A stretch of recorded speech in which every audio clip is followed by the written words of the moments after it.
In this section, I want to talk about managing change, that really leaders are change agents. You need to be able to handle change. In fact, it's about the only thing I've seen in business over the decades is that is constant, and that is actually change. And so the more that you can learn how to respond to that and develop strategies in such a way, the better you're going to be as a leader. Remember, we're talking about foundational leadership skills here. Foundational. The ability to manage change, initiate that change, and then manage it throughout the process is an amazing leadership skill. It's interesting, Forbes magazine in the US said that the demand for leaders that are willing and capable of tackling change, especially in management areas, is going to be up into the high premiums very soon within the next few years.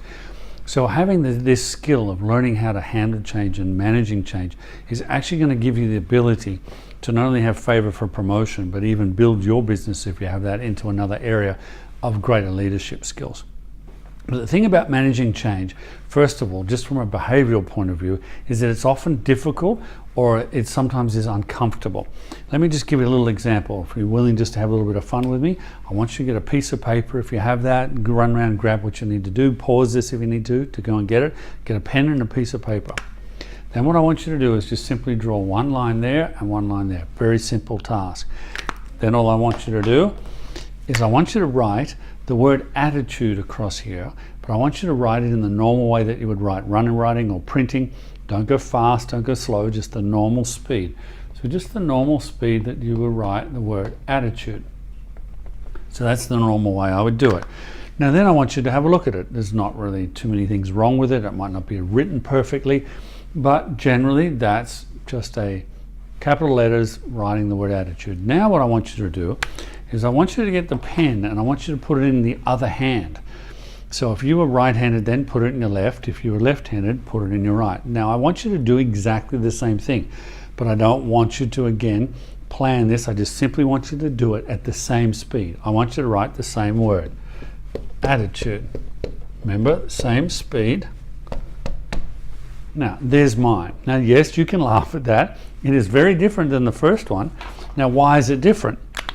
Does that mean that I am an incapable human being, not able to write the second time as well as the first? No.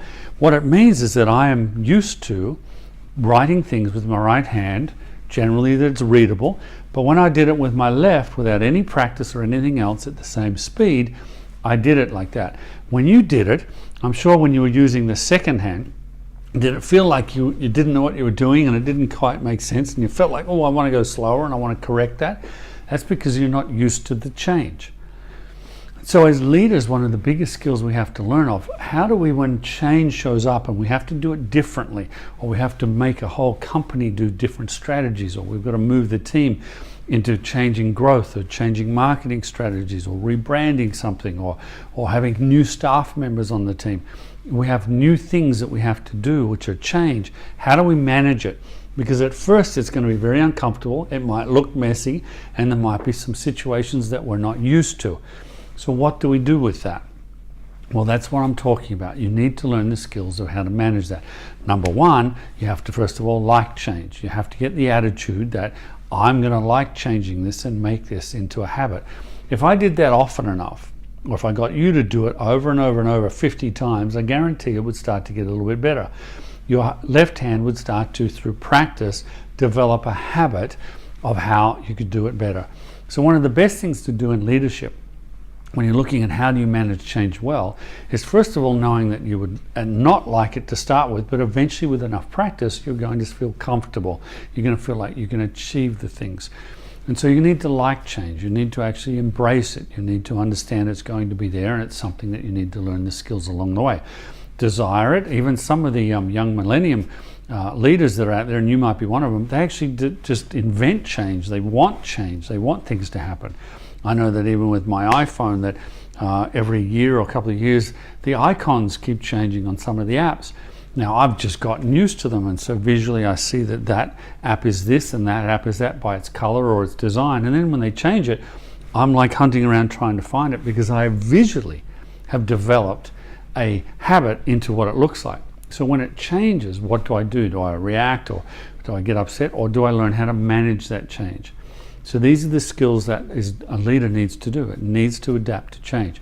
Another way is, which I taught in the other session, is how do you operate your RAS? How do you start rethinking about change? How do you understand there might be mistakes along change? There can be some things that maybe are a little difficult, a little uncomfortable as you go through the change. How do you adapt to that? So one of the main things is that you need to learn how to apply strategies. So if you have something that the change is going to happen, you need to sit down and identify what are my strategies. And then, as we said in the earlier sessions, what's your purpose? What are your goals? And ultimately, what are your assignments as you carry out that change? If you can map and you can actually identify what those assignments are throughout managing change and that change process, you're going to find it a lot easier to manage it. You'll find that you'll be able to develop a habit and practice and practice and practice so that it gets easier as you get through it.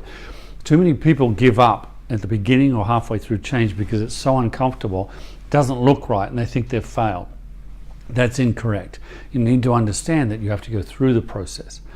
Another advantage is once you've gone through managing change, getting the assignments right, the goals and the strategies right, and it's not uncomfortable anymore, and you've actually developed that change, at the end of that change, you now have learnt the skills of how to start to go through a change process. So the next time you have to manage change in some project or some process, you're going to find it a lot easier because you're already starting to develop the skills for it. I said it can be difficult, sometimes it can be hard, but if you operate that RAS and start to think differently and practice differently, you'll start to develop a habit for it and you won't be a victim to it. A lot of the managers today that become leaders are often victims to change because they haven't planned or strategized for it and they're not prepared for it. So without strategy, you're going to find that change is just merely a substitution for something to do. But with strategy, you actually can get the business to where you want it to go. You can get your people that you're leading getting to where you want to go. And you can actually get the intentions that really matter and the purpose that really matters to do that. So you need to accept change as probably the new norm. I'm a bit of a futuristic, and I actually believe that as we progress even more into the next 5 years until we get to like 2020, we're going to see that the people leaders that do not embrace change are actually going to find themselves losing out on their opportunities as entrepreneurs, business owners, or even as career people. So I wanted to encourage you that leaders need to manage change. You need to be change agents. So you're actually out there wanting to create change and manage it. But don't create change for change's sake. Let me leave you with this. You need to start to be strategic about the change. Don't just do it for the sake of it. Find out what needs to be done. Find out the assignments, find out the goals, what's the purpose behind it, and then put strategies behind that to be able to move through it and develop the attitude. Develop your attitude towards it in the sense of habitually doing it and practicing it. And you're actually going to find that by not changing in business and not adapting to it, it can be quite fatal. If you do adapt and you do invent it and you do manage it well, you're actually going to find opportunities you never saw before. You're actually going to develop skills that are so much better than other leader skills that you'll have favor, promotion, and even successful business if that's what you're doing. Thanks.